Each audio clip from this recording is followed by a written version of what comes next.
And by the way, just hours ago, President Trump put out on Truth Social something that I've told audiences for quite some time now. We have all the information. We even have the guys that did the actual steal on the electronic side of the election. Wow. We have them in protective custody here in the United States. Their families were brought in first, and then they were brought in shortly after Trump was inaugurated a few weeks ago now. And the reason that's important, because they've got even the metadata, the original data, not copies, the original data from the systems they were using to manipulate the vote here in the United States from Serbia and through various locations, including Canada, under Chinese supervision, under Cuban supervision. These were Venezuelan operators. This was a worldwide push with China at the top of the operation to steal the American election and to put Joe Biden into office. Joe Biden did not win the 2020 election. And the proof is massive. It's overwhelming.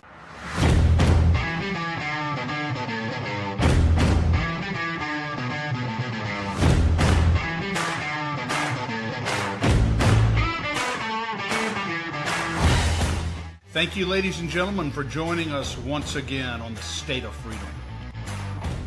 The State of Freedom is a listener-supported podcast. We're committed to pursuing the truth about policymaking, decisions, and situations in Louisiana and at the national level that stand to impact our freedoms. Please become a monthly supporter of The State of Freedom at freedomstate.us as we continue to expand the voice of liberty across Louisiana and beyond. Good afternoon and welcome back to the State of Freedom, everyone. We are premiering today on Voice of the People USA Radio. So this is a big shout out to Dan and Hollis and to your amazing audience. Thank you all for joining us today. Chris couldn't make it to this one, so we will miss him and look forward to having him back behind the mic again next Tuesday, same time, same place as usual, 10 a.m. Central. Tuesdays and Thursdays. Send some love to him on social media if you can. And joining me today is our friend and returning guest, Juan O'Savin.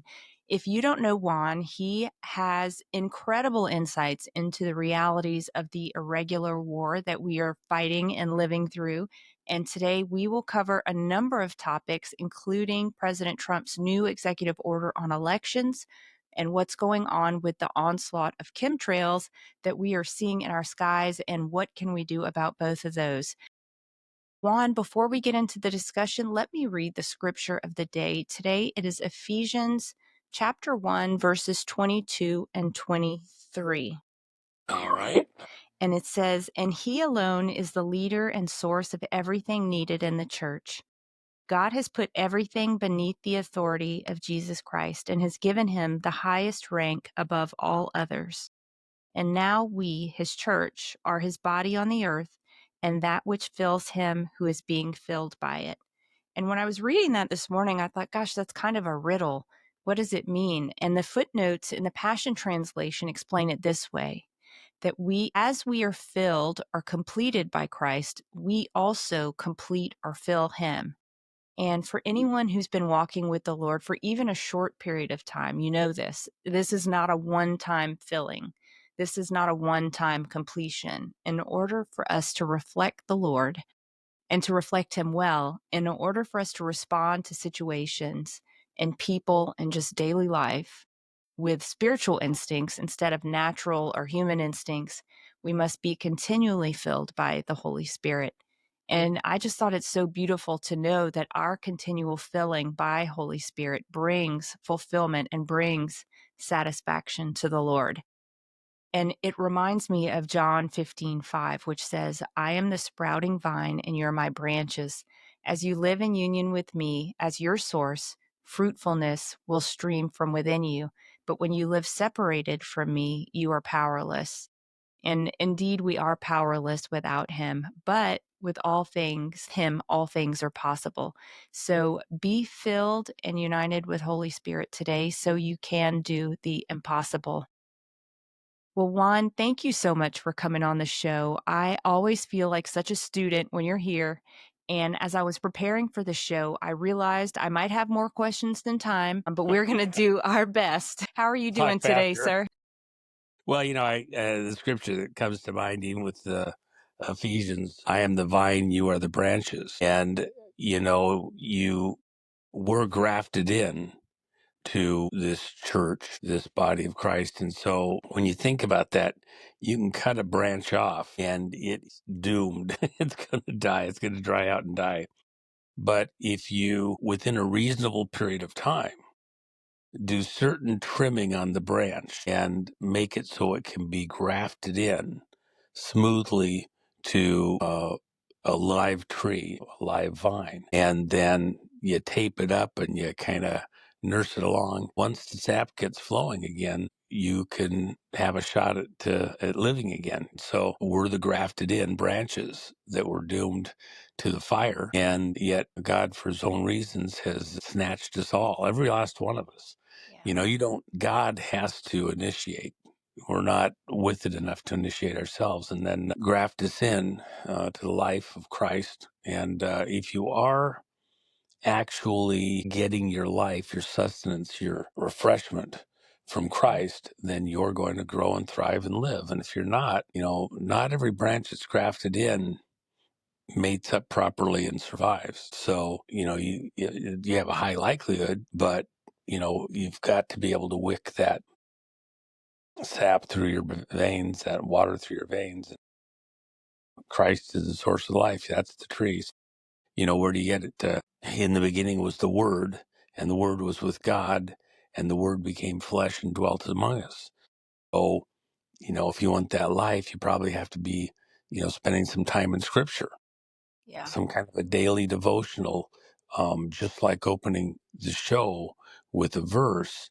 It sets the tone for everything else that happens. And everybody that, has like a daily devotional, something that they read every day, start the day out with, whatever, pretty universally, people will tell you that something in that verse will have keyed you for the rest of the day. God will have somehow spoken.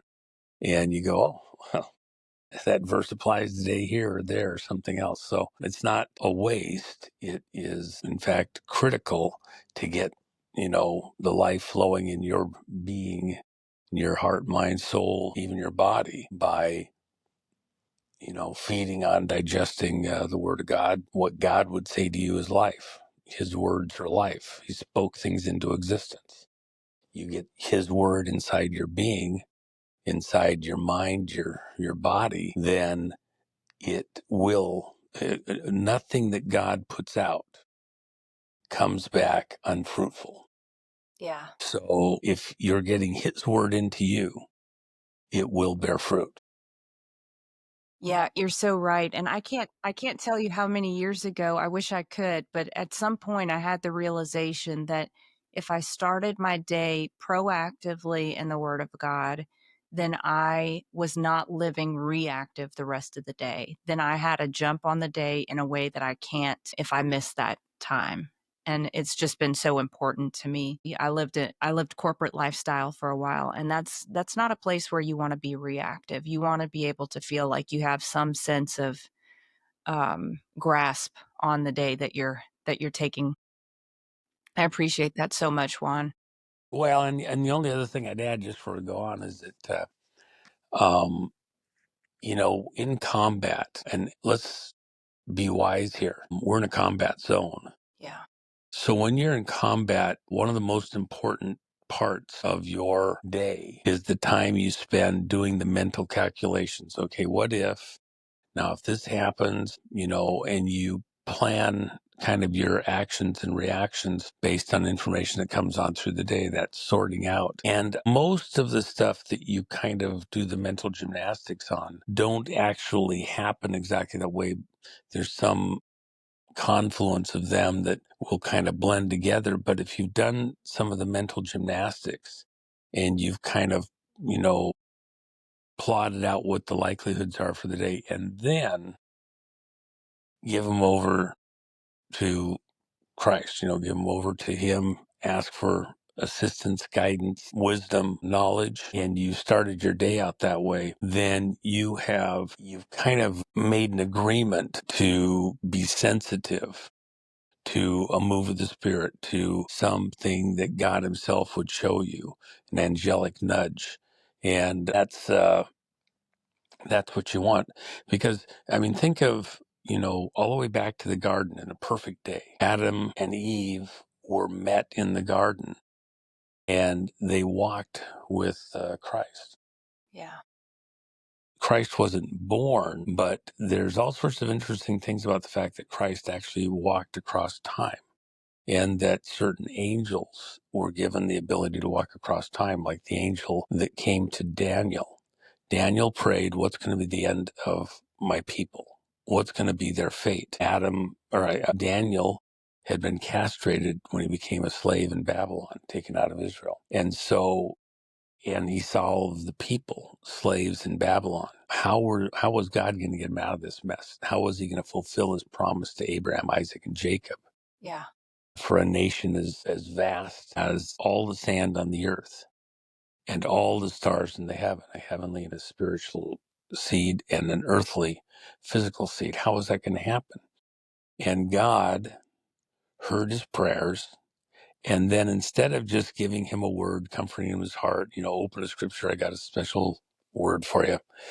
God sent an angel across time from the end of time, end of days, in this dispensation, literally the battles at Armageddon and the return of Christ, and had him go back to Daniel. Says that he fought an angel over Persia and he was delayed in getting to Daniel. And the only wild thing about that is Persia didn't exist yet. It was 50 Really? years in the future. Yeah, it didn't exist. The Medes and the Persians then became kind of major forming states. And it was the Medes and Persians that took down Babylon. But at that moment when they came, they weren't really formed as a nation yet. And so there was an angel over Persia, and the angel that God sent from the end of time fought with that angel over Persia. Some people have said, no, it was Christ that came. I would say that's not true. Christ would not have had to fight with a word. He could have pushed him aside. So this was an angel, an archangel, likely, and gave him this message. Well, he walked across time. Christ has the ability to walk across time, and it appears that he walked in the garden with Adam and Eve in some pre-birth thing or anticipatory or whatever. But at the end of the day, he, in a perfect world where there wasn't any sin at that time, Adam and Eve walked with God and spoke morning and evening. Yeah. Well, I think that's the model for us. If we're looking for perfection, if we're looking for a perfect day, then starting it out in some kind of walk with God, with Christ, and ending it in that way, that conversation, I think is a pretty good start. And just one thing that comes to mind right in that thing, and then I'll let you start asking questions. But from time to time, I listen to people who recount their near-death experiences. And there was one particular one that stuck out to me. This was a person who was really struggling in life and had had some type of event happen and died. Okay. And when he got to heaven, he was shown a few things, and then he walked to a bench that was sitting in this field or garden with flowers and everything. And Christ came to him, and they sat down on this bench. And then Christ on the bench, just sitting talking with him, walked through all the events of his life, everything that had happened. And this person didn't want to return to the earth. He wanted to stay in heaven. He never wanted to leave. And then Christ showed him things that were yet to happen that he would not participate in, but gave him the choice. Wow. And counseled him. And it just seemed to me, in the way that this person recounted it, so Christ-like, not to just tell him what to do, but to have a conversation and ask him some questions and let him hear some answers. And then at the end of that time, he saw why he had to do certain things that fit within the will of God and agreed to come back. And there was some pain because he'd been injured severely but he came back, went through that, and then continued on. The rest of his life was, so much more important, and that was a pivotal moment. Well, I don't know if we have to go through a death experience or near-death experience like that. If we're walking, I've often kind of visualized, I got to take a step, sit down and think about where I'm at and ask for divine counsel and to work it through. And I think God does that with, probably all of us. Yeah. If we're asking and willing and kind of, please God, what am I supposed to do next? You're so right. I listened to this guy on YouTube. His name's Jojo Dawson. He's from Texarkana. And he gets on and when he counsels people, he says, that they come to him and they'll say, oh, well, things really started taking a turn at about this time, 6 months ago. And he'll be like, well, when did you stop having your quiet time with the Lord? When did you stop setting aside that time? And they'll think back, and it was then. And I think you're exactly right, that the time that we spend is the time that lets us know we're on track, keeps us on track. It's that connection that makes us understand the importance of what we're walking in and gives us purpose. Well, and it's not just, there is, you take scripture and you take it in like food. There's a process to digest it, and it goes to muscles and strength and, clear eyesight and things like that if it's good food. And, when I will do devotions or read stuff that I read, sometimes for me, it's not the same day, it's days later. Sure. And I'll remember some verse or some passage or some commentary, and it might fit with a couple of other ones. And so it's not necessarily even the same day, although I enjoy that, and I'll actually look at a couple different commentaries, but it's that blend that I enjoy the most because I'll see like things woven together over several things, and all of a sudden I'm like, yeah, that was all those kind of fit into this situation. And as you get more advanced in your relationship with God, then he weaves much more intricate patterns into your life with all the things that are going on. That's the only way. A lot of times, Jen and I have so many things that we are very deeply involved in. And probably to anybody on the outside, it looks even chaotic. It's not. It's just complex. And we have to adjust some things, and we pick up some other things. We mentioned when we came on about 12 hours ago, I had to make a decision and change plans on a moment's notice to adjust to an emergency that came up. So, bang, I'm on a plane, I'm taking care of it, and I'm trying to work through those details. It pushed other stuff off, which are also going to be emergencies. But, somehow you step back and look at it from a God perspective, it all kind of tends to work out. You just got to kind of work with it. And as you're deeper in your spiritual life, I think God gives you greater efficiency and assistance. So a lot of times I'll ask, for, uh,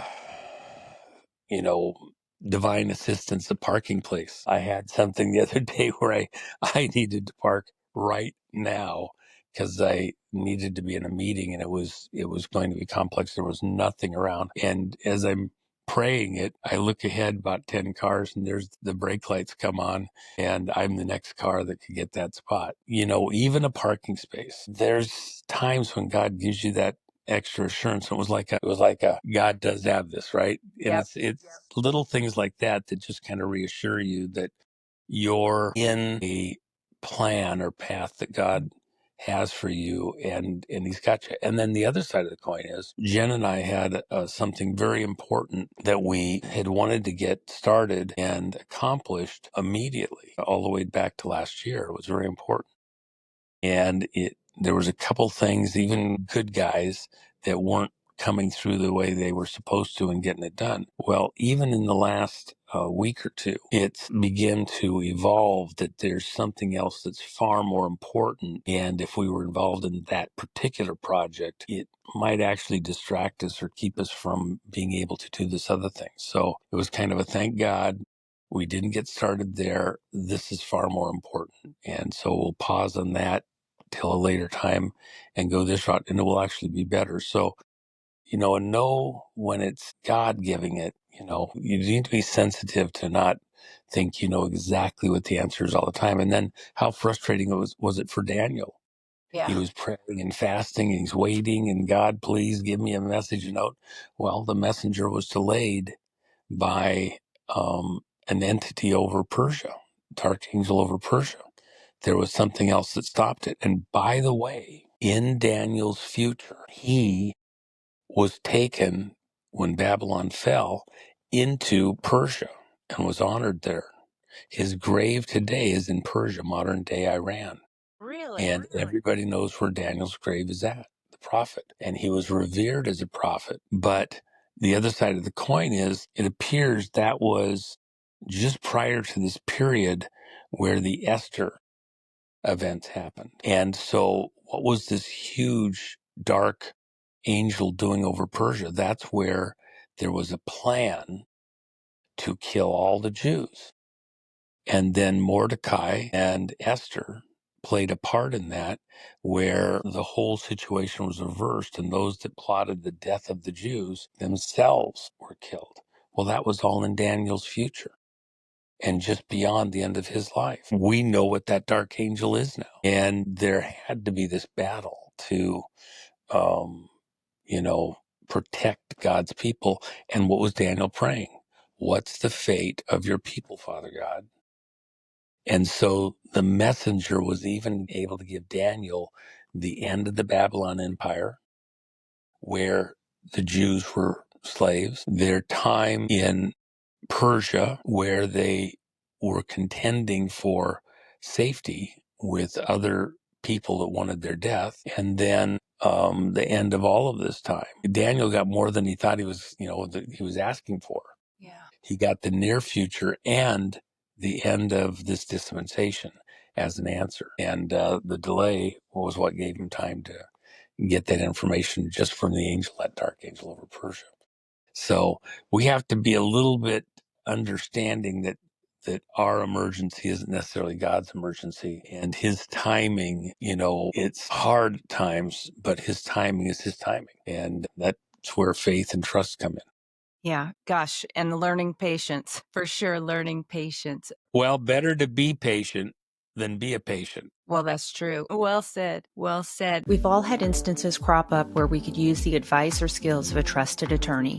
Whether you're looking at the implications of new laws for your business, signing a contract or a lease, looking to write a will or establish a trust, or even resolve a dispute with your credit card company, Legal Shield has got you covered. For over 50 years, Legal Shield has made it affordable and easy to access a dedicated lawyer. With the app, Legal Shield is like having a lawyer in your back pocket. For covered emergencies, Legal Shield is here for you 24/7, plans to fit any stage of life. The State of Freedom is proud to be teamed up with Legal Shield as clients and affiliates. To learn more or to sign up, visit the Shop Our Partners page on freedomstate.us or check out the link in the show notes. Thank you for supporting the State of Freedom. Well, last time, I know you were just talking about Esther, and that I was chuckling a little bit because I really think that Tina Peters is an Esther in America. And last time we had you on, you were talking about how you believe that the Lord has equipped her and has a special plan for her. Obviously, I believe she's still sitting in jail. She laid everything on the line and standing up for the truth and the voice of the people in Colorado in the 22 elections. Has there been any progress that you're aware of since the letter was sent from the DOJ to the district court in Colorado with interest in her case? Yeah, I mean, there's new developments almost daily. And of course, the Justice Department has advised various parties in Colorado, plus Tina's attorney, who's handling her appeal. The Justice Department has advised the world that their investigation into Tina's case and other election-related matters in Colorado is no longer just looking over the shoulder. It is a full-blown criminal investigation. Wow. So, and of course, when they're doing that, they're not giving you any clues about where they're at, what they're doing, what, is about to happen or not happen. But they have made it very clear what's going on in Colorado is now considered a criminal investigation of the operations of the courts and other things in Colorado. So a federal criminal That's awesome. investigation.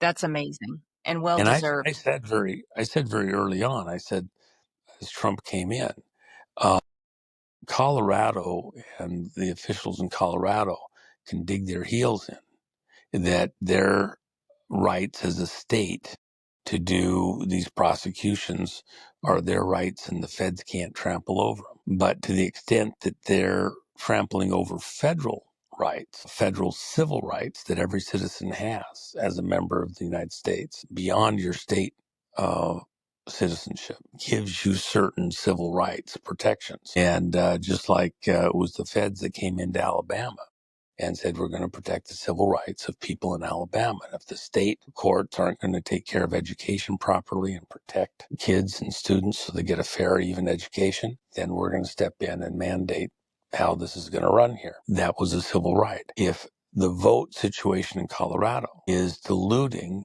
or damaging the vote of citizens in Colorado, that's their civil right to have their vote counted correctly, even though it's inside the state. And what Tina, her role uncovered is that the vote information was being frauded, destroyed, altered, not just in state elections, but in federal elections conducted within the state. And then a lot of things that they made into crimes that Tina did, just like having someone take a snapshot. Well, it wasn't, a crime. Even the person that put on a badge, she had total authority to escort anybody in there that she wanted. It was done for convenience going out the door because it had a thing to click it open. They concocted these wild things. The judge in the case, his sentencing remarks were completely over the top. He said that Tina essentially had no First Amendment rights to free speech. She wasn't charged or convicted related to her free speech, yet he addressed the fact that she wouldn't change what she said, wouldn't change her opinion. She'd continue on talking the way she was. So he had to throw the book at her essentially. Well, there's no legal basis for that. That was completely over the top. And he will be sanctioned and possibly even himself prosecuted for what's going on there. And everybody in Colorado, as I said, the President Trump, can't pardon Tina because it's a state matter, not a federal matter. But that doesn't mean that he can't do things that really slow down the operations in Colorado and bring federal investigators to, bring the welding torch and cut the roof off of all of the operations there and open it up and see what's really going on inside of Colorado. And that's exactly what we're doing. It's a criminal investigation that the feds are running and looking at all the players in Colorado. Well, that's amazing because Colorado has been ground zero for so much corruption. And it seems a lot of just really weird, outsized leftist policy as well. They've used Colorado for a breeding ground, a testing ground for that kind of stuff for a long time. And it will be good to honestly give the people of Colorado some relief. Well, part of the question is, what was it about Colorado that attracted Dominion Vote Systems to put their U.S. headquarters there? There was something about the connections arrangements, it would appear, that seemed enticing and favorable and protective enough to them to choose Colorado for their U.S. I mean, the U.S. is a big place, Yeah, you're Why right. Colorado? Before we move on, how is Tina doing? Have you been able to connect with her?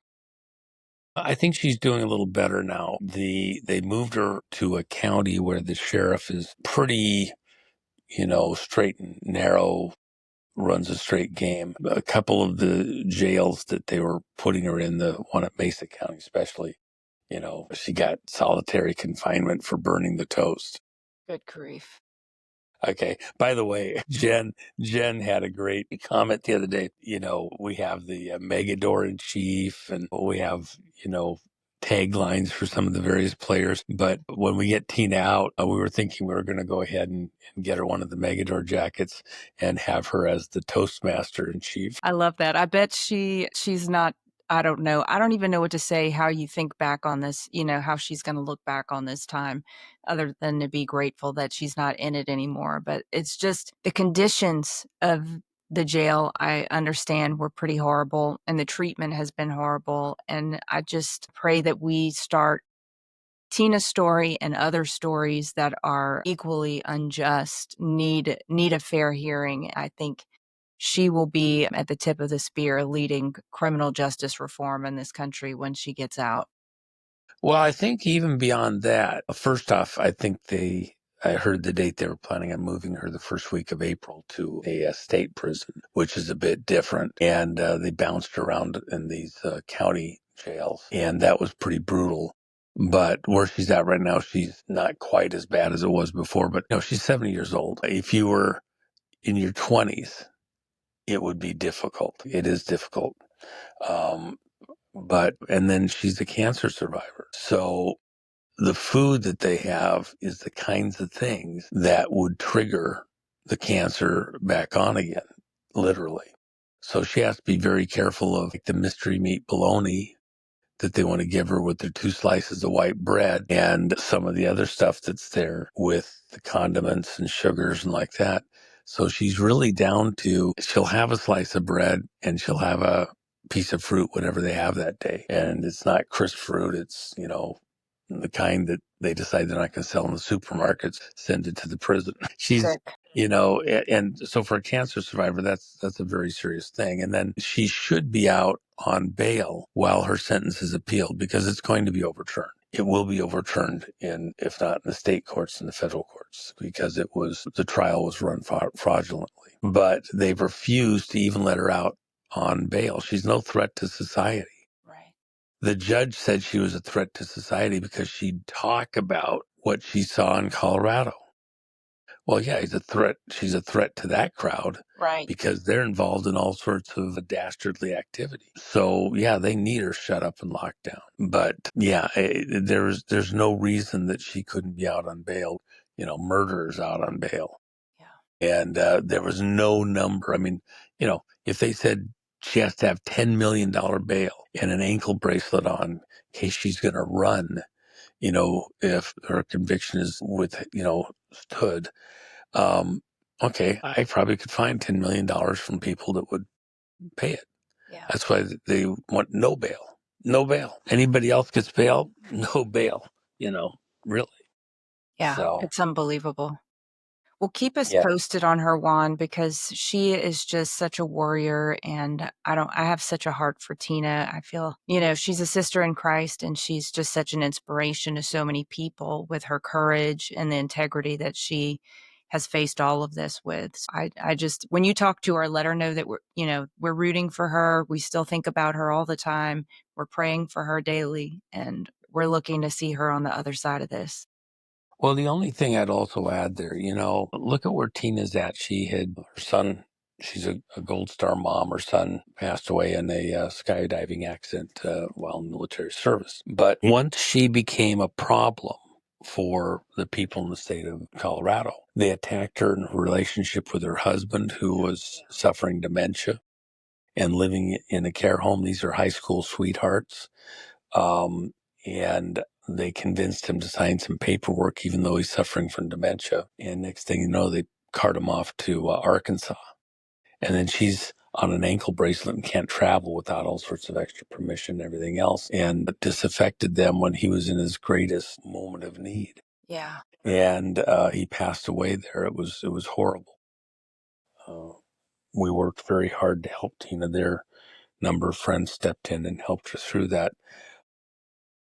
She has a house.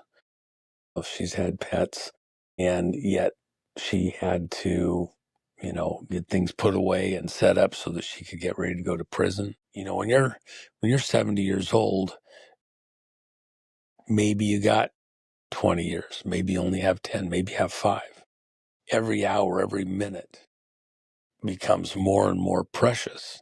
for things that you want to do. Especially, do you know that she's never, ever even had a parking ticket? And imagine, the reason she ran for the clerk there in Mesa County, Colorado, was because she goes to get her driver's license. Everybody else does. It's a 4-hour wait. That's right. To She get your wanted to fix driver's the license. DMV. She was just like, really? Is it that hard? You're a little county. It's not that big of a location. And you have to wait 4 hours to get your driver's license. Some of the people had to drive, long distances because there's only a couple of offices they could go to. So Tina came in, reduced the wait times radically, opened up a new office that was more convenient for a lot of people, and streamlined the whole thing, got it down to where there was virtually no wait. And people were so thankful for that. Well, that's what she ran for. She didn't do it for the election stuff. Then by the side door, when the election 2020 happened, by the way, coming into that election, she frequently told people that, no, this is the gold, star of election locations. Our systems are fantastic. I mean, the rest of the country wishes their systems were as efficient as they are here in Mesa County. The only time that changed was when she was asking the Secretary of State send out a notice. They were going to be doing some upgrading of the election machines that had been used in the 2020 election. And there was all these people questioning the 2020 election. And so she said, well, should we be backing these machines up? She asked the Secretary of State and other people within the state who had authorities if they could help her back up her machine so that, if they're doing maintenance, what if anything goes wrong? They accidentally short the machine out and they lose all the vote information. Her job, which she has to take an oath to take that office, she has to swear an oath. Her job that she swore an oath to is to protect the election data, both state and federal. 22 months for the state vote records, or excuse me, the federal vote records, and 25 months for the state vote records. And so here they're going to come in and, wipe everything on the machine. And they even admitted that some stuff might be deleted or eliminated. And she's like, I'm not going to be part of that. Right. I can't agree to that. Remember, elections are run at the county level, not the state.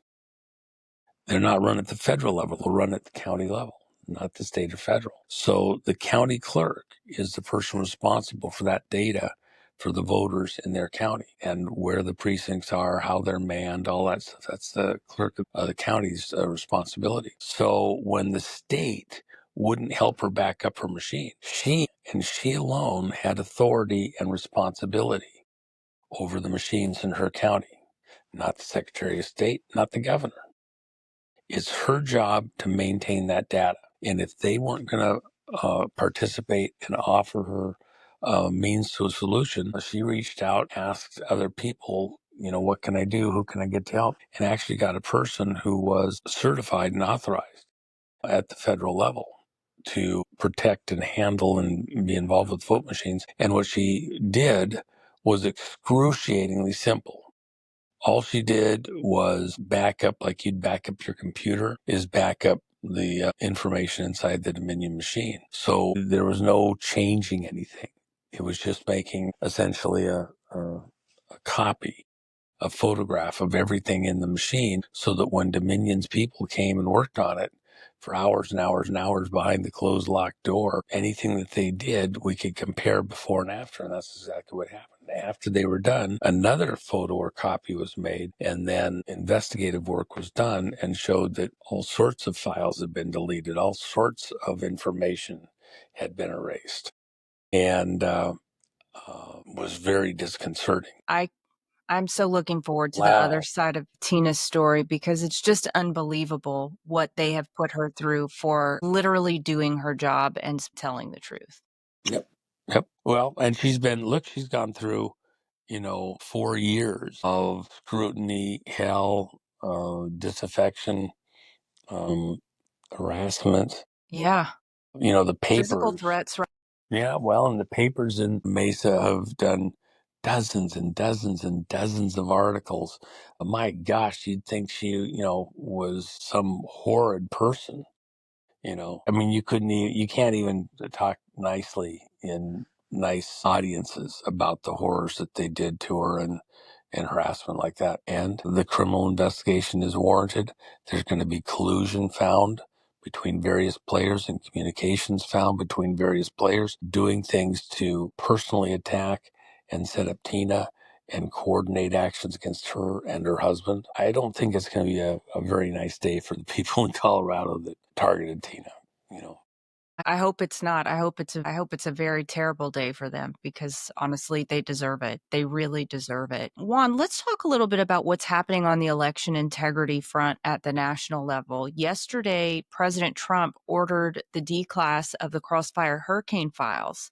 Speaking of people who are yet to rue the day. And he said that that in the Crossfire Hurricane files is evidence that the 2020 election was stolen. Now, that struck me as very interesting, because we all know that Crossfire Hurricane, the op or scandal, however you want to look at it, took place in the 2016, 2017 timeframe. I mean, it was part of his 2015, 2016 campaign. So what's your thinking on this? Will it point to the Obamas and James Comey? Because it seems that Crossfire Hurricane must be more than meets the eye. Well, first of all, let me just restate what I've stated so many times, including for your audience. 2020, it's not over yet. So good and on key. Yes. So let's think about this. When they failed with Crossfire Hurricane to set President Trump up on the Russia stuff, they had to double down within this deep state cabal that's captured much of America's government, in order to ensure that he couldn't stay in power for another 4 years, and to win the 2020 election. Things were continued that had been in motion, in play, all the way back before 2016 even. And so the plans, the mechanisms to steal the 2020 election actually began a couple years before 2020 election. And that's why it's in the Crossfire Hurricane, the communications, the follow-on, et cetera, by many of the same players. The contention was, think of it this way. Think Russia, 2016. Trump supposedly colluded with Putin and was doing secret communications and receiving help and, articles and whatever. So then, what was the justification even after the 2020 election?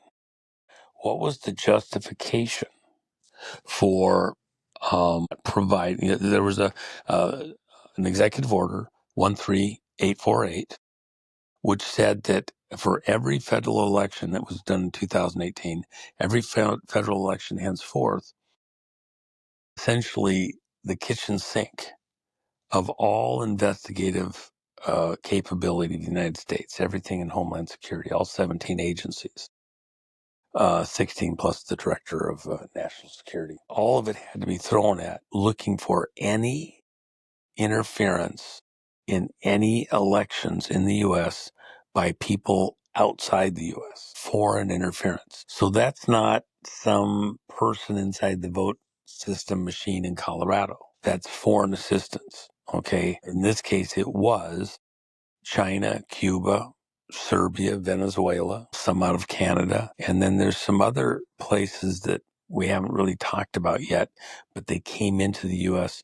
where there was foreign locations that are American government offices that stuff was funneled through, completed the circle of how the information came back into our vote system. Very, very disgusting and disturbing. So with that in mind, when the executive order was done, it said that within 45 days after any federal election where federal offices are being filled, that the director of national intelligence who runs everything over at Homeland Security, the other 16 agencies. The Director of National Intelligence, at that time, that was Radcliffe, has to put together a report and give it to the president and to the other congressional bodies that monitor elections as appropriate, indicating if there's any foreign interference in the election.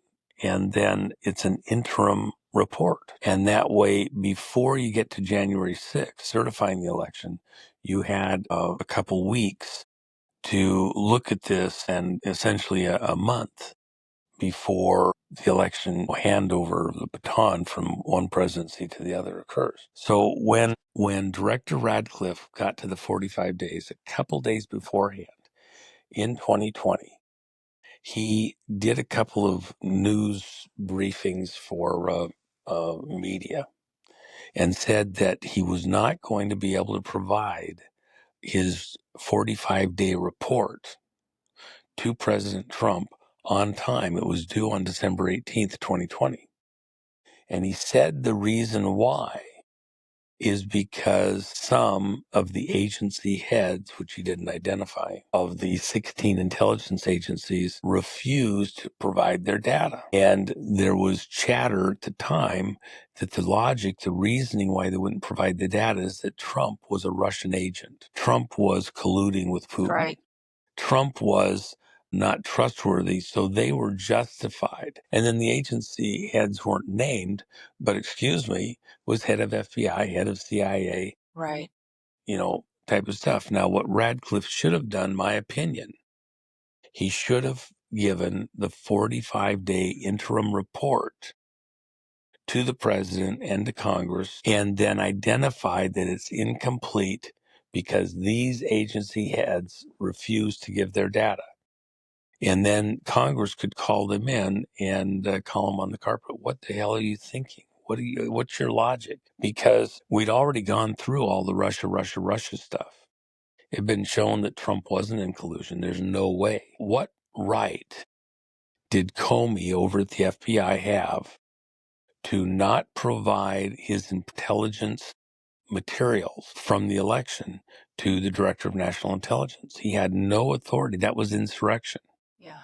That was insubordination. He should have been called into Congress and fired on the spot. He should have even possibly been charged for that type of mutinous activity. The same thing with other people in their positions at the federal agencies, including the CIA. If you think about it moving forward, Radcliffe, in his statements in 2020, just before and after December 18th, said that there was information showing foreign interference in the 2020 election. And the only question was it enough to throw the election?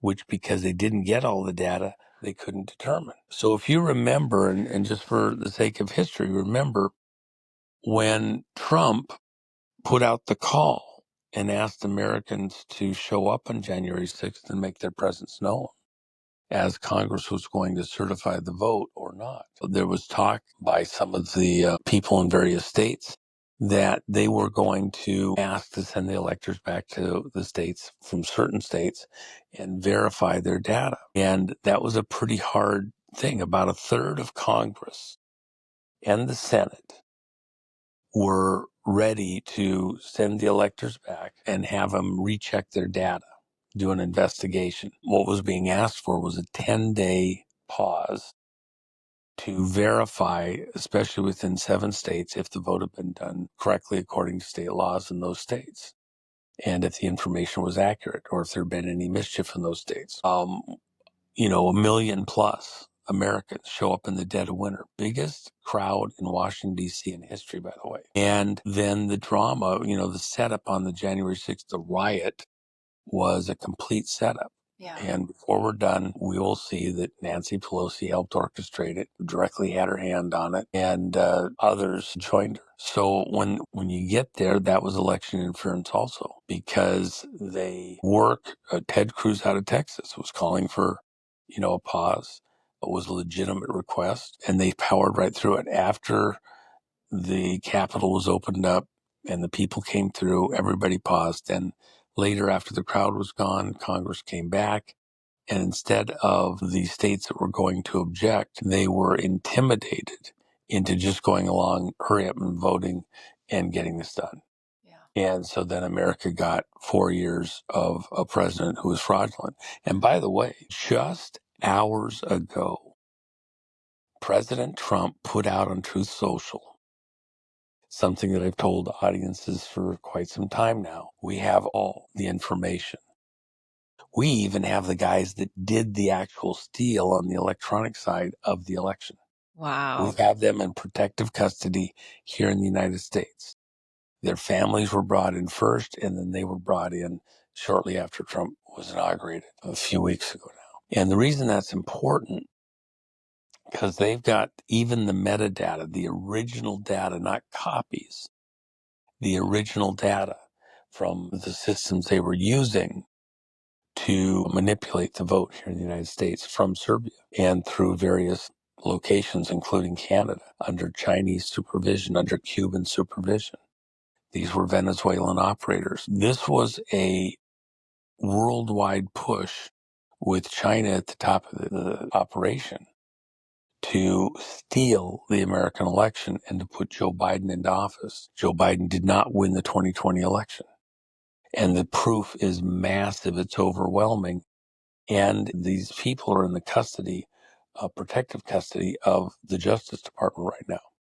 The Justice Department has done all sorts of stuff, but the military is also in. Juan, let me just pause you right there. That just, first of all, you've blown my mind. I did not know that Trump put that out on Truth Social today. Okay, he signed an executive order earlier this week on election security. Before he signed that order, maybe the day before, I think, our governor, the Louisiana governor, Jeff Landry, was at the White House, and he was signing a $20 billion deal for a steel plant with the CEO of Hyundai. And during the press conference, completely unprovoked, President Trump brought up the insecurity and fraud in our elections, and he laid out his perspective that America should move to a watermarked paper ballots, one-day voting, same-day counting. And while he was talking about that, he remarked that this approach costs 8% of what we're doing now. And he turned and looked at Jeff Landry in the face and said something to the effect of, if you're looking to save some money. And I can tell you that Governor Landry did not nod his head in agreement. He looked like he was not very happy to hear that. And we know from a Louisiana perspective that the Louisiana state officials, including Governor Landry and the Secretary of State Nancy Landry, are pushing forward with they want to see an RFP for new machines, new Dominion machines that will cost the taxpayers of Louisiana well over $100 million. And I believe that they're pushing even harder for that than they would have because Trump, they can see where he's going, right? And the people who have been promised to get paid perhaps need to get paid. So they want to ram this down the throat of the taxpayers. I say all that to come back to your point about if these people are in protective custody and statewide officials have now been illuminated to that fact, do you think that that's going to have the needed chilling effect on them to stop, like to pause and really think about how much buying these machines is going to mean to them if they're looking at some, potentially being in a position to counter, to run counter or run afoul of something like Well, let me just let's have some fun. Okay, please. Okay, you've got Governor Landry in there. And he's a really sharp businessman, man. He knows how to do a deal. He's like Trump, man. He can get the big deal in there. He's got Hyundai there. He knows how to work a contract, okay? They've got the best attorneys to make sure that the deal is sound. Everybody's going to do what they're supposed to do. And there's going to be no blowback on the taxpayers. They're going to make money because of this deal. They're not going to lose money. So he's a really good contract negotiator. Okay, all right. Beautiful job, Governor Landry. Here's what I suggest you do. Go ahead and do the deal. Go ahead and do the deal with Dominion. Commit to spending the $100 million on one condition that if for any reason Trump issues an executive order that makes it that you can't use electronic voting systems and devices for any federal election henceforth, any time before 2016, that Dominion will insure the people of Louisiana with a bond, which means they don't have to come up with it later. It's guaranteed up front, a bond to cover going out, picking up all the Dominion machines around the state that can't be used in the federal election and take them to the dumpster pile wherever they got it and burn pile. And they will return all the money plus interest with no removal fees, period, done. We don't even want a penalty. We just want to not own anything. I would think that Governor Landry could easily include that in the contract and get Dominion to get a bond, just like every contractor has to be bonded, that if some unusual circumstance arises where the federal government won't use the machines, they'll cover the expense of taking them home. Why? Because we have over at the America Project and other places, I would hope you'd post it on your site with anything you're doing. We have the proposed executive order that there is one that exists, but I think it needed to be expanded a bit. And so we had some of the election people that are pretty sharp within our coalition candidates and our election groups put together a proposed executive order that I believe is pretty close to what Trump's going to sign before the end of the summer. And that executive order says one day paper ballot counted where cast. No ballots get moved in secret boxes into the trunk of the police car and over to a vote center or a fire truck or a mail carrier or some private party. You cast your vote, watermark paper ballot, and it doesn't leave the precinct. It's counted right there in the precinct. No more of these 30,000 person precincts or 5,000 and the chaos that comes. 1,500 or less. Same day with valid government issued ID and, that you're a U.S. citizen, you live in that area and you have the right to vote. What Trump's also going to do is he's going to remove the electronic side of the voter registration. The voter rolls are so screwed up. This last executive order a few days ago addresses that, but there's more to come. You won't be able to register from half a planet away. You're going to have to do it in person. Great. With a valid ID and sign your registration form. We're going to have to clean all the existing voter rolls. And I believe Trump intends to do that before the end of the summer, so there's enough time for people to re-register. Now, what's the context going to be? Because he said when he signed this executive order the other day that there's several more coming. And we've been advised behind the scenes that those will happen in the next 30 days. But it's still not the big one. And but why is that? Because just like Trump's statement today, he is preparing people for what's coming. You haven't heard about the arrests. They haven't happened yet that are going to be, stunning related to elections 2016 and 2020. You haven't heard the disclosures about what the evidence is precisely that those people that are now in the protective custody of the Justice Department and the military have to say. But when you do, it's going to so disturb, so shock, even people that may not like Trump. It's so compelling, it's so unarguable what happened that people will not, there will be an outcry to secure the elections moving forward. And you can't use the existing systems. They can't be repaired in time. In fact, we have a group out of one of the great scientific labs here in America, probably the premier lab, that are coming together in just a few days. And their intent is to use the same caliber of expertise regarding certain systems that we look at in military terms and apply it to the vote systems across the country. And the contention is, it's a question first. Can the existing systems all through America that were used in 2020 and 2024, can those same systems be trusted to provide an accurate vote in the 2026 midterms? The answer is no. We have lots of evidence that it's compromised. The systems don't work. They're vulnerable 1,000 different ways. So then the second question is, can the existing systems be modified, updated, streamlined so that they can be used in 2026 safely? And the reality is that no, you can't get them modified, certified, people trained in time to use them in 2026, because the problem with the machines ultimately is, you know, you can't fix them. They're already fixed.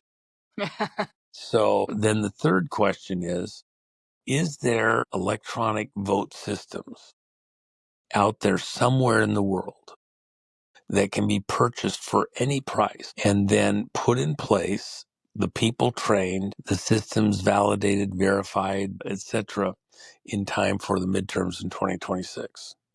No, there's no electronic system that's safe. They're all vulnerable.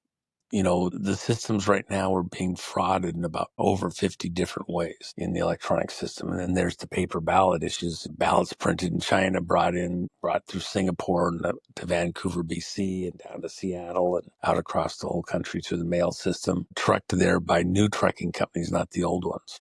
A very interesting story there of some nefarious activities that appear to be going on there. But with that in mind, trucking systems going to the postal locations. With that in mind, if you can't fix them and you can't buy new stuff and you can't modify them for 2026, how are you going to have a safe, clean, reliable election in the midterms? How?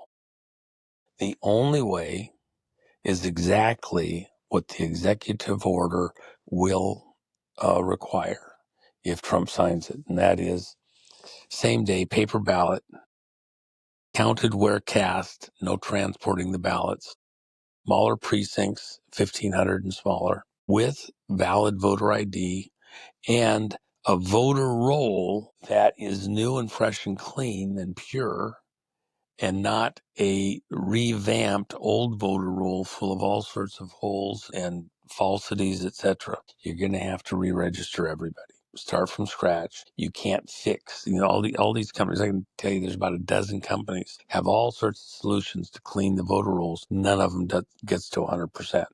Yeah.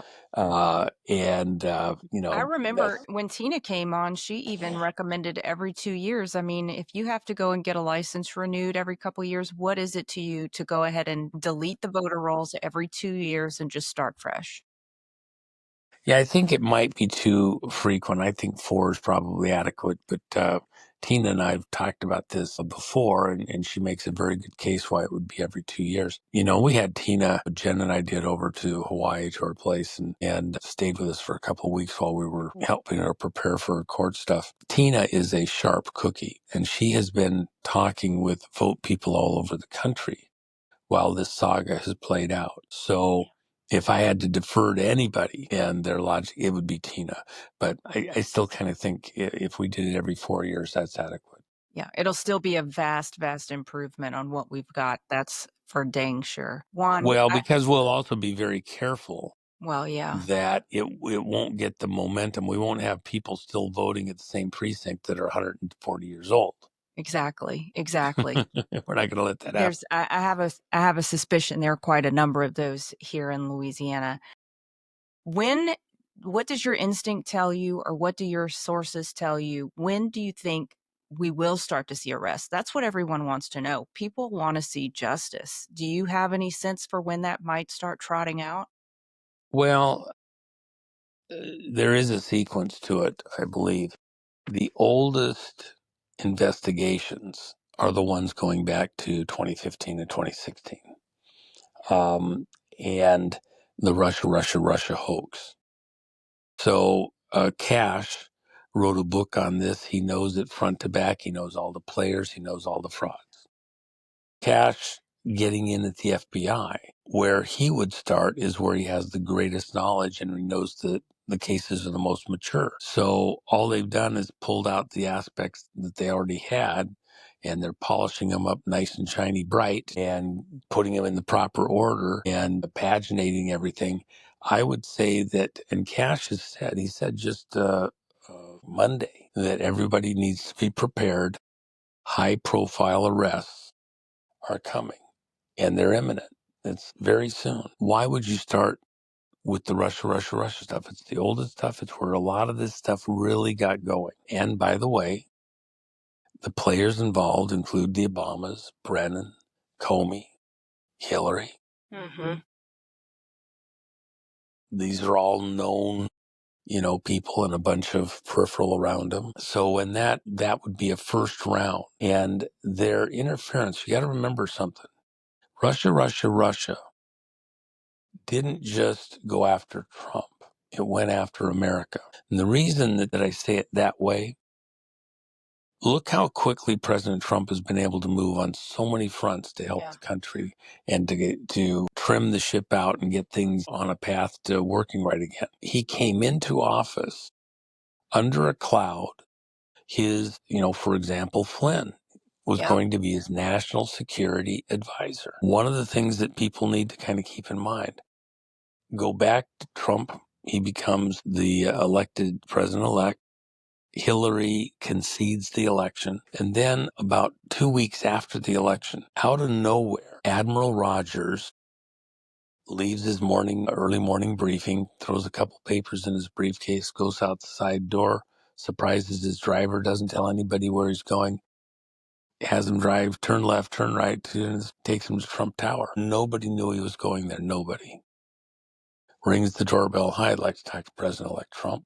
Who are you? Admiral Rogers, NSA.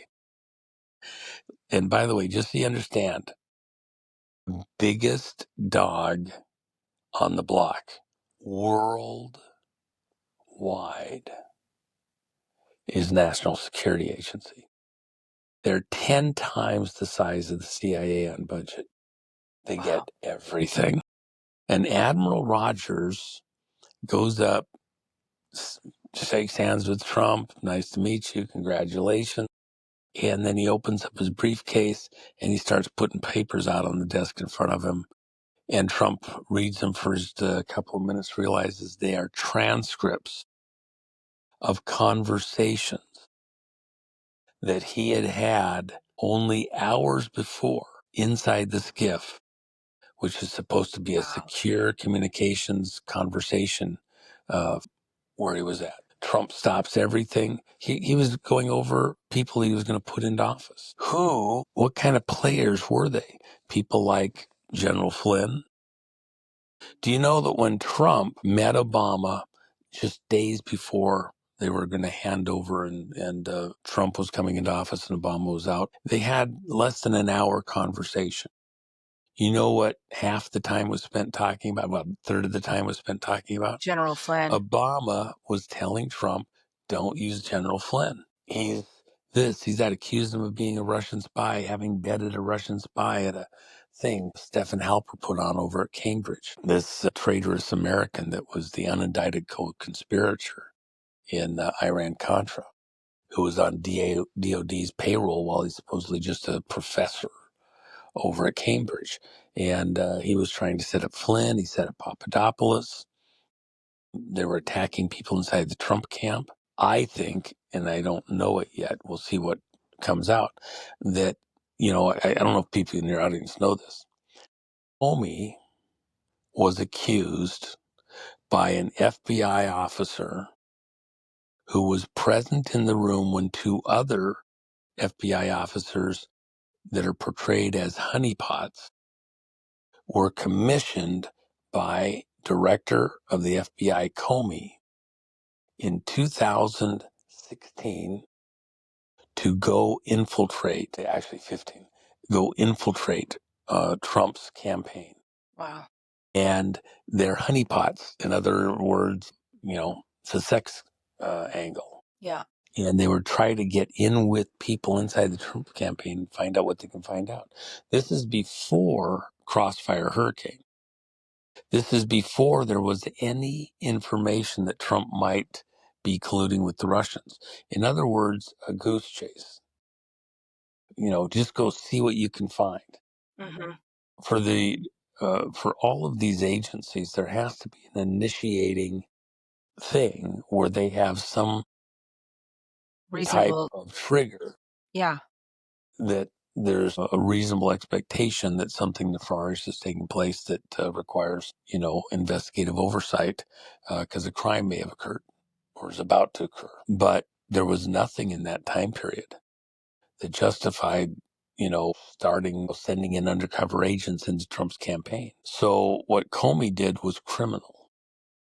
And then he didn't record their observations, their information in any normal way, even where you're dealing with very sensitive investigations involving high profile politicians, things like that, military, etc. There are ways for the director to conceal that information, but make a timely record in a knowable place. Because what if the director of the FBI, has heart failure or something? Can somebody else come in and pick up and continue on? You're going to have the whole fate of the nation just on one guy's shoulders. And so those two honeypots, one of them, I believe, is going to turn out to be, but I don't know it, this aide to Stephen Halper over at Cambridge. She was a student aide, so came out of somewhere, the riffraff, who then kissed up to Papadopoulos. Papadopoulos has one of the most beautiful wives in the world. She's Italian. They accused her of being Russian, a Russian spy, and then tried to get Papadopoulos to bed this gal before he went off to Israel and everything else. They were trying to entice him in to violate his vows. They did the same thing with the Russian gal, supposedly towards Flynn, which never happened. And so the reason I mention that is those activities were scurrilous. They're not defensible. And that happened inside the FBI. So when you're releasing Crossfire Hurricane, part of the question will be, and how much of that information is going to reflect earlier as well as later activities that weren't directly what we've known as Russia, Russia, Russia. How much of the information from Crossfire Hurricane laid the basis within the FBI for justification not to provide information to Director Radcliffe at the Director of National Intelligence concerning the 2020 election, or head of the CIA, or any of the other. Look at the cyber security systems. They were going in and looking at the election machines. And part of the question is, if the machines can't communicate over an air gap, which is part of what the contract is, then how was it that cybersecurity was able to monitor the machines and make sure that they're all safe? Well, it's a great question. Where were they plugged in? Where was Homeland Security plugged in? And by the way, let's go back to Tina's situation for a moment. How come we now know that the machines were changed during the trusted build in Colorado?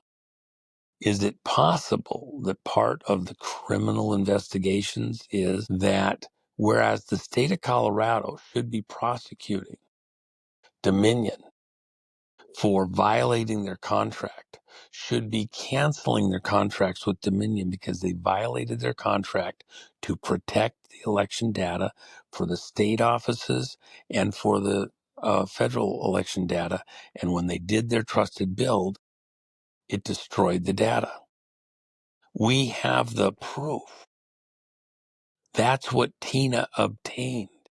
How come that has never been prosecuted within the Colorado system? And since they're not doing it, what's some of the next step in the criminal investigation going on in Colorado? Hey, Well, let me stop ask right there. when you think about the people who are wrapped up in this Crossfire Hurricane, they're not just, I mean, they're evil people. They are truly treasonous, horrible human beings. And this is only, I mean, maybe they have 10, 15 crimes each wrapped up in this, but they have a laundry list, a lifetime laundry list of crimes leading up to this. Is it your, Well, let me help you out. Let yeah, me help help me you out with out. one. Patrick Byrne. And by the way, of all the players in all of these sagas, everybody here in this audience, let's say a prayer for Patrick. What a patriotic American. Put it all in line. He has had a couple little health things that he's dealing with that have gone back through most of his life. In spite of all that, you know what? He has stayed the course. I just love this guy. He's he's just a beautiful person. And I have a lot of admiration and respect for the way he's conducted himself through all of this. Remember, he's the guy that during some of what we now know as Crossfire Hurricane later, but in an earlier period, was also asked by Director Comey and Brennan, FBI and CIA, but Brennan was supposed to be in the background. We know he was in on this, but it was FBI specifically. They said, look, Patrick, because Patrick had done things for our government at different times, even though he had $1 billion business. You know, he sold it. He didn't get $1 billion. He got far less than that, but about 100 million. Patrick had done stuff for our government as a liaison to other governments around the world and in certain situations, business situations, to help the U.S. government for several decades. He wasn't in their employ. He wasn't an FBI employee or a CIA or something like that. But he was, as a patriotic citizen, a source and a contact and a relay for information between governments to try and work through crises in a non-official capacity. So he gets called in, and he does provide reports regularly. At that time, it was covert. Nobody knew about it. He gets called in, and the FBI asks him, they have a couple agents assigned to him. Hey, problem. We have information that Hillary is taking bribe money, illegal campaign contributions. We don't have any proof of it. We don't know if it's true, but we'd like you to, see if you could put it together somehow and see if she would take a bribe. If she is, then we need to do it. We can't have somebody that's taking bribes, Juan, did I lose you? becoming president of the United States. Okay, there you are. No, I had a call coming in. I had Gotcha. to send it away. We can't have a person that's, taking illegal campaign contributions, become president of the United States. So they sent Patrick off just to go see what we can do. They didn't tell him what to do, how to do it. He says, well, let me think about it and I'll see. So he wrote about it in his book, talked about it in his movie. He set up a situation where he had a chance to talk to Hillary privately between floors. One group lets her on an elevator at a certain floor at a place she's staying outside the country, and the other group's waiting for her downstairs. She stops at an intermediate floor, talks to Patrick. They work a deal for $18 million. If he gets her $18 million, she'll do a certain thing. And she gets back on the elevator, goes down. The people at the top and the people at the bottom are no the wiser. Okay, it's the way it's done. Patrick gets it all recorded. There's no question of what she said, committed to, and that it's a huge crime. He got exactly what they asked for. Agents are popping the champagne. They're all excited. He's done this amazing job. And a few days later, they call him back into the office, and the FBI officers said, hey, Patrick, we want you to forget about what happened on this and pretend like it never happened. In fact, don't just pretend. It never happened. Any records, any information that, you have shows you were there, whatever, get rid of it. Gone. And he's like, well, what do you mean? I mean, I just showed you that she's willing to take a bribe. She's willing to take a campaign contribution illegally. You need to be prosecuting this. We need to do something right now. I mean, the election's far enough off, at least. You there? Oh, I'm sorry. You're in trouble on the other side, I bet. Yeah, I've got people all trying to reach me. That one was from Africa there, so I'll have to get back to him in a minute. So the short version is that Patrick set these people up when they weren't going to go after it. He had Maria Butinka, who was this Russian gal that he was involved with. And these same players who were sending honeypot FBI officers into the Trump campaign to try and bed somebody and get secret information about Trump's campaign, that the same crowd over at FBI was managing Patrick. And when Patrick felt he was getting burned and that they were off doing stuff that was illegal, he set the FBI up. He set the people at the head of the FBI, Comey and Brennan, up over at CIA, and even Obama. He offered at one point that, gave him information that led them to believe that he had drugged this girl and raped her, and that if it suited the U.S. policy, if they were really concerned about her, he'd even kill her. Wouldn't even think twice about it.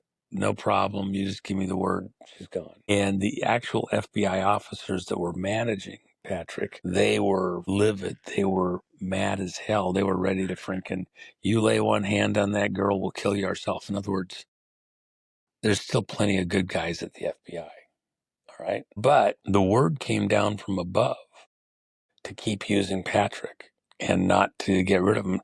That should have been information that they would instantly take Patrick out of the program, not use him as an asset, decommission him, whatever. No, they kept using him and kept him in there because from the very top, it wasn't a big deal that he threatened to kill her if they wanted him to. And so he set him up. Those records exist. So they're all going to fry for it. But it just shows that it wasn't just the FBI honeypots sent into the Trump campaign. It was the mischief where Patrick had got Hillary ready to take a bribe, where Patrick had offered to murder for him, and they didn't blink an eye. These were some pretty bad, nasty people. And how many more Patricks even exist that we don't know about? The secret to losing weight 2 times faster has gone viral. See the transformations hundreds of thousands of people are experiencing around the world with the Slender Eyes drops. These homeopathic drops are proven to control appetite, support thyroid function, help balance the body's pH, improve energy, boost mood, and increase metabolic rate. I've heard firsthand testimonials from droppers in their 20s to droppers in their 80s who say that the Slender Eyes drops have completely revolutionized their lives. Try the drops today to see the results for yourself. To learn more about the Slender Eyes drops or other incredible natural wellness and lifestyle products, email me at info@freedomstate.us and put drops in the subject line, or visit the Shop Our Partners page at freedomstate.us. We also have links to those in the show notes. Thank you for supporting the state of freedom. Well, and that's another thing. If you remember when Seth Rich died, he died on July 10th of 2016 in the park. There was all sorts of bizarreness related to things around his death. The mayor showing up at the hospital, an FBI vehicle had been broken into blocks away and guns stolen out of it. There's all sorts of strange things. But then on the anniversary, the 2-year anniversary of Seth Rich's death, there was an informant, a person, a government contractor. Think of somebody in the zone of Patrick. Only Patrick wasn't a contractor, he was an asset. He provided what he provided. But here was a contractor. He's actually getting paid, but he's not directly on the books exactly. And he's doing work for the Justice Department. And he sets up a news conference through his lawyer on the 2nd anniversary of Seth Rich's death. Then he was going to be present at the last minute. Apparently he decided not to. It wasn't safe. Before I tell you what he said, he had been vetted with his attorney. He had testified secretly, privately, before a House Judicial Oversight Committee and a Senate Judicial Oversight Committee. He had testified twice, House and Senate, and had been vetted as being who he said he was, doing what said he was doing on the payroll of the Justice Department. And Rod Rosenberg was over there at the time. And Rosenstein, I should say. Rosenstein, yeah. And he said that his work was to honeypot, blackmail, bribe, extort judges to make sure they stayed in line all across the country. That's what he said. He was on the phone. He testified privately, behind the veil to the House and the Senate. They'd verified that he was who he said he was with these bizarre claims. That he was a contractor working for Rod Rosenstein. And that's what he was doing. He testified to America on the phone and under oath to Congress that when he came in the next morning and was at his office where he works, other contractors, I believe it was 2, were also in the office and were laughing about the fact that Seth Rich had been begging for his life before they killed him. And they were laughing at him and mocking how he died. God. That was a news conference where quite a large number of media showed up there in Maryland, but the person who said this, his attorney was present, but he himself personally wasn't present. But again, this is a person who testified before Congress and was in fear of his life. He actually called from a government office facility when he did that public conversation and was on the payroll at that time. I think he took a break or whatever for that few minutes of testimony that he gave. And so when you start stepping back and you look at, Comey, officers infiltrating Trump campaign, the Russian gal and Patrick, the stuff about Rosenstein, can that be true? Now take something from the last few days, few weeks. Remember the Epstein stuff. Yeah. It was in the Southern District of New York where Trump was prosecuted and all the mischief was going on, which, by the way, that's the area with Wall Street. So you have to have a context to where you're at. Very powerful money players. Pam Bondi, Director of the Justice Department, told the FBI that she wanted all of their evidence related to the Epstein case brought to her immediately because she's going to release it. She doesn't get it. She gets a little teeny, couple 100 pages of bullshit. And she says, no, I want everything. I want every last thing you have. Tapes of sorry, I had another call coming in. It's okay. I want it all. She doesn't get any of it. So then Cash becomes FBI director, and she sends a note over to Cash. I've asked for this information. FBI has it. They're not giving it to me. I want you to go find out who has the information and why they're not giving it, and then get that information and get it to me. And after you've got that, I want to know what type of disciplinary action you intend to take against those people who did not comply with my order, which was a lawful order to turn over the evidence, and tell me how you're going to take care of these people moving forward. In other words, you're firing them or you're charging them with crimes. Yeah, I love it. Okay, but now here's the key. The evidence on the Epstein stuff should have been, and there's people that were suing various government agencies because they weren't acting on knowledge of crimes in multiple places, not just down in the Caribbean, but there at the New York mansion and down in New Mexico and other places. So why weren't those crimes being investigated and acted upon? Because they were part of the cover-up. In fact, they were being used still to blackmail people. Who was blackmailing people? FBI personnel, Justice Department personnel were blackmailing college professors, politicians, judges, business leaders. They were all being blackmailed for somebody's little secret behind the scenes projects. And what were they involved in? The ones that weren't blackmailing or weren't being blackmailed were blackmailing themselves. They were part of the operation. That's why you had Bill Clinton there, Randy Andy out of England, Ghislaine Maxwell representing the Mossad side. You had multiple intelligence agencies working together, not just in the United States, but globally, primarily to push their Green Deal stuff. And this move to centralize power under the Green Deal authorities, etc. So now you've got, and the stuff that's there, okay, they had an FBI raid. Good agents went and raided the FBI offices where they're hiding all this stuff. And they came back with truckloads, not just a truckload, truckloads, including the videotapes. And it's horrors. It's the things that many people had been speculating about, going all the way back to Pizzagate. It is that. And it's hard. You have to picture the people that have to go in and now look at this. Right. You have to think, how hard is it? For most people, they see the TV shows of people going into a horrid crime scene. The blood, the stench, try to put all the pieces together and figure it out. And it doesn't happen in a couple of minutes. And so you're present there for long hours, sometimes even days. And then you have to play it back over and over and over to try and figure it out. And then it's not one, it's multiple.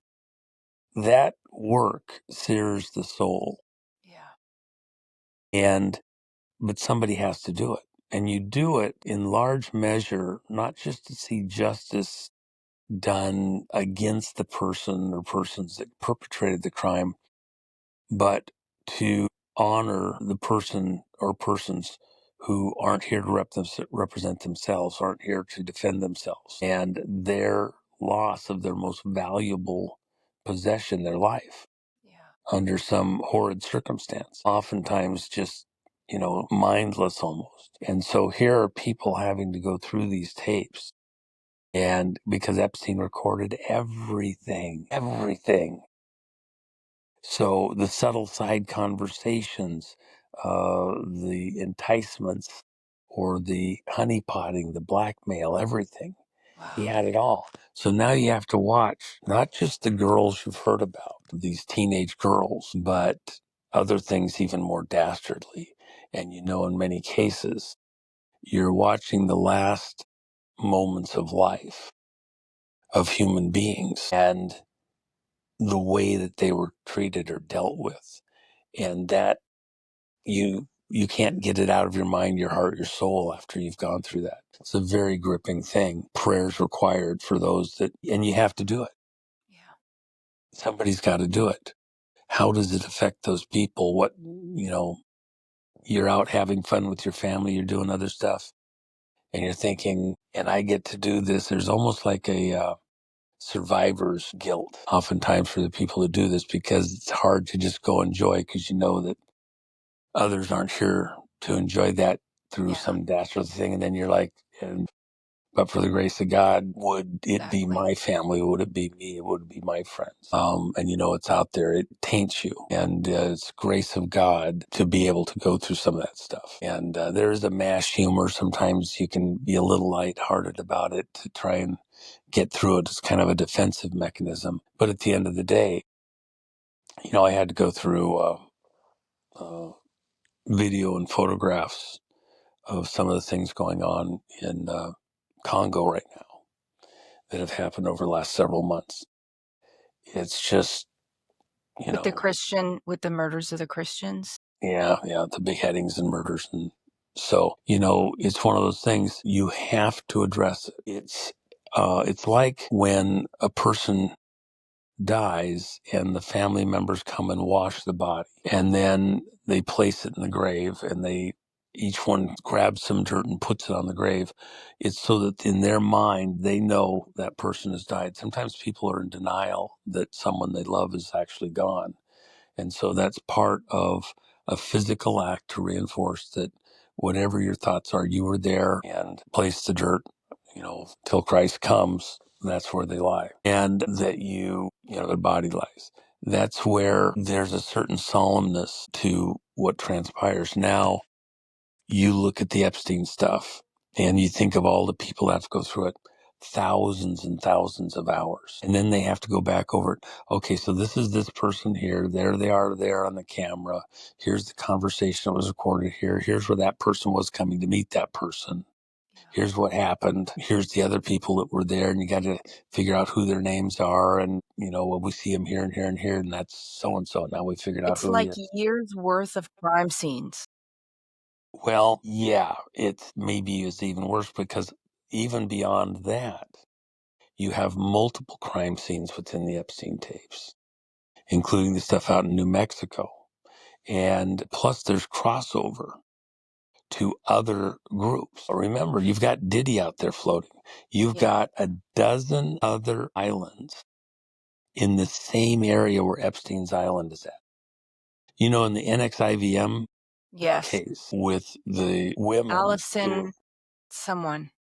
Yeah, What's her name? the NXIVM case had a number of women, but one of the gals, the one that accused Trump of betting her while Melania was pregnant with Byrne, and I can't think of her name right now, she got caught up in the NXIVM stuff when she was accusing Trump of all sorts of stuff and wanted to sue him. And it came out in trial that her attorney had taken her to the island that's owned by what's his name owns Virgin Airlines. Okay. Richard Branson. And so they're there at an island that's just up the way, 30 miles or something from Epstein Island. And it's a recruiting party, several day party to join NXIVM. And as part of the recruiting and enticement, they're showing films that they purport to be real. Could have been fake, could have been real. We don't know. We haven't got the films of people being snuffed while having sex. They're called snuff films. So people being killed and the perpetrator is having sex with them while they're dying. And so these snuff films were what were being shown. This was in the testimony in trial in New York in open court, where she was talking about the fact that she'd been there at the island and had seen the snuff films, and that was part of the recruiting to come into NXIVM. And she was there with her attorney. So what kinds of things are these people having to watch over at Epstein? Is it snuff films? Are these adults? Are they children? What's going on? Are they real? Are they fake? How can you prove they're real? Where's your evidence? Is it just good Hollywood? Has somebody just made a good show? Or is people wearing masks, very good ones, pretending to be certain key figures? And there's a lot of work to go. So sorry about that. I still got calls coming in. So anyway, and I probably should get serious because some of these are actually pretty serious calls that I've got to get to. But anyway, I know we didn't even get to the big stuff that you wanted to ask, but I would be glad to talk about some of that again in the near future. And then any one last question before I bow out. What can people do who care about these issues? You mentioned how horrifying what's happening to the people who have to review all these tapes. We can be praying for the people who have to do that job. What else can people be doing either in the spirit or in the physical? Let me pause for 1 second. Yeah. There are multiple investigations. Some of the stuff like viewing those tapes is just horrid, grinding, damaging. And we certainly pray for those people that they have the grace that God has commissioned them to do what must be done to provide some respect to those who were damaged, may be alive, but are damaged in their life because of what happened. Even if they put a hard facade over it, I'm here, I'm fine, whatever, it still hurts them. Or even those that may be dead. And even to see people act so evilly towards other people. But, there's other things that are going to have to come to the fore also. What are we going to do about the vote fraud where we lost 4 years and had a fraud, Biden, in office and all the damage that was done there? You got in Ukraine, you got a couple million people dead, a million on each side. That wouldn't have happened under Trump.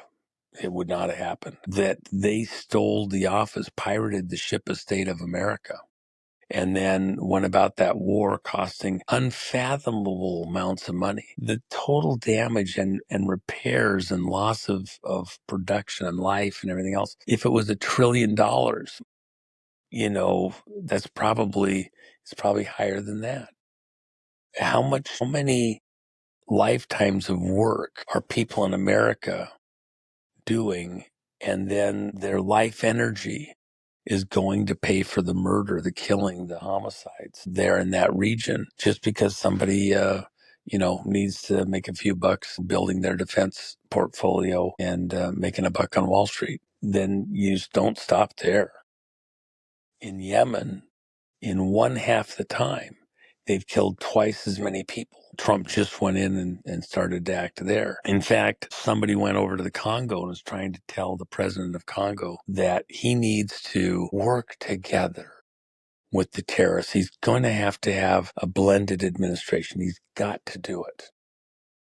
What? These How do you people compromise beheaded with people. evil? How do you How do compromise you with do evil? that? How do Yeah. you work with them? And you got a congressman from Texas that just told the president there, you're going to have to work with them, and the only way, they've got control of that side of the country. You're going to have to let them, have part of the administration. That's These are insane. people that beheaded people. It's an insanity. No, we're not doing that deal. And we're not forcing that. That's the It's lovely enslavement. the teenage girl having to marry the Yeah. blown to bits terrorist. Yeah, It's like a horror story. it is. Okay, the Christians have to be mated with these terrorists.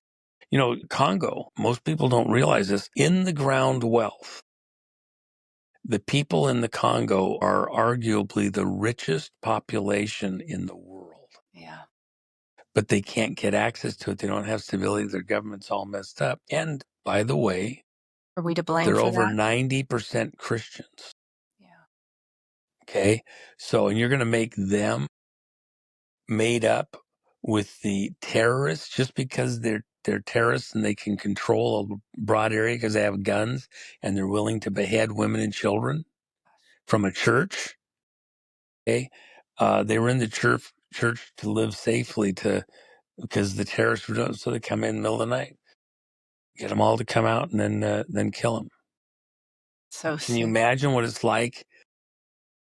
It's not like they just come and shoot you. It was done to scare everybody. 100,000 people left what life they had, rather impoverished situations, and went to Burundi, arguably the poorest nation on the world, and went to Uganda. The Ugandan government's just had it with it, and they're ready to just go in and take over because they're not willing to take all the refugees anymore. And so you kind of understand a little bit about that, but it's China funding a monster in Rwanda who has killed arguably something around 5 million people. Yeah.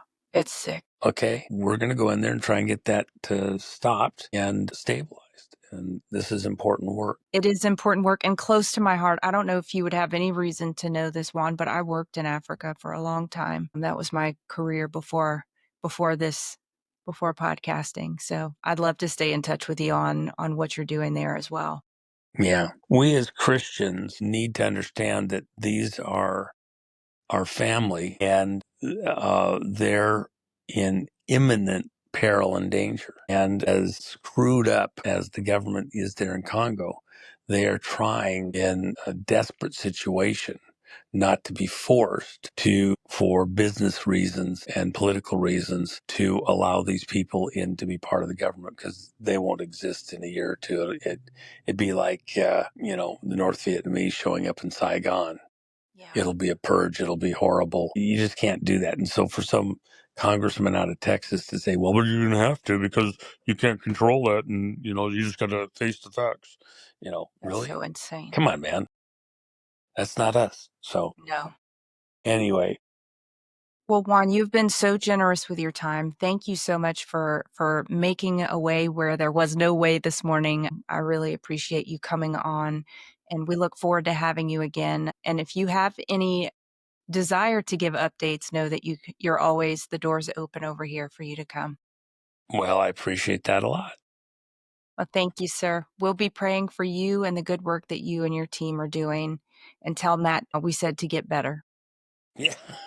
Yeah, Matt's my chief of staff. He's a great guy. We had an event there in Vegas 2 weeks ago. Well, actually for 2 different weekends, and we had guests in from around the world. And because Jennifer had some art that she released on her website, the jennifermac.com or store or whatever. And then we had our Japanese English version of the Kid by the Side of the Road book that we released during that. And then our Watch the Water coin, a silver coin. So we had a bunch of stuff going on, but we met with all these people. Well, of course, anytime you meet with lots of people, you're probably going to Pick get whatever something you up. got.